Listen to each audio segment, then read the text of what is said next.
بسم الله الرحمن الرحیم د ذهین ټي وي یوټیوب چینل ګرانو خوږو کتونکو په دې هیله او امید چې تاسو به ټول روغ جوړ خوشحاله یاستئ. زما خوږو ملګرو په نننۍ ویډیو کې به زه تاسو ته وښیم چې څنګه کولی شو موږ په پکسل لیب اپلیکیشن کې د عکس بیکګراوند چینج کړو. خوږو ملګرو د دې موضوع په اړه ما مخکې هم یو ویډیو جوړه کړې وه، هغه د لینک د لارې موږ بیکګراوند چینج کولو.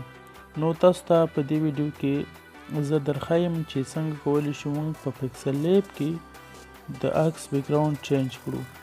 نو خوږو ملګرو راځو ویډیو شروع کوو. د ویډیو شروع کېدو نه مخکې له تاسو یوه هیله کوم که چېرته تاسو زموږ یوټیوب چینل نه وي سبسکرایب کړی هغه ضرور سبسکرایب کړئ او سره څنګ کې د بیل نشان ووهئ او بیا په آل باندې کلیک وکړئ، دا ځکه چې کله موږ نوی ویډیو اپلوډ کوو د هغې نوټیفیکیشن تاسو ته زر تر زره ورسیږي.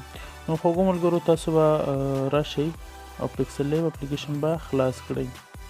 کله چې مو خلاص کړو دلته به تاسو له دې ځای نه بیکګراوند عکس بیخي بیکګراوند به بیخي صفا کړئ.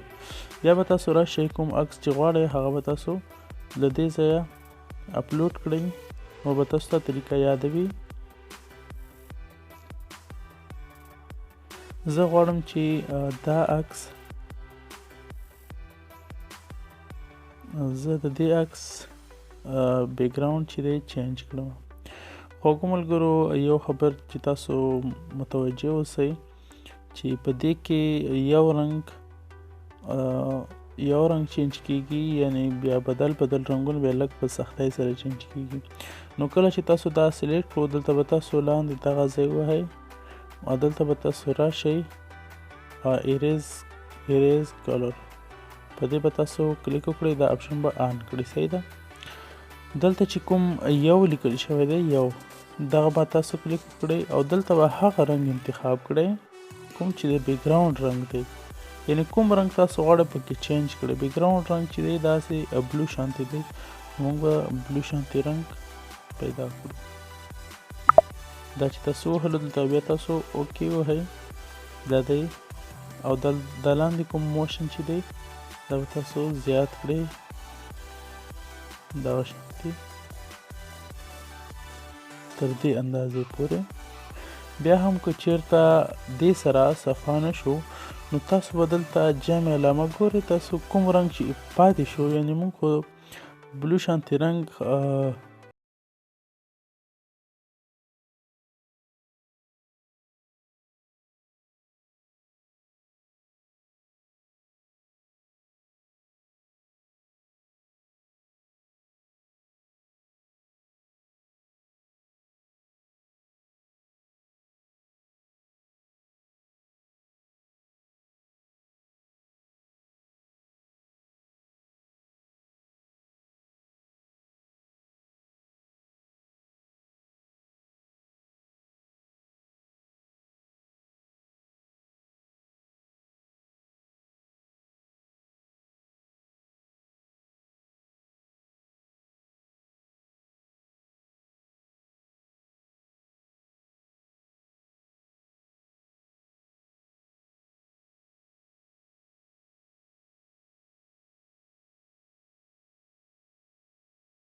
دلته څومره ښایسته معلوم شو او زموږ د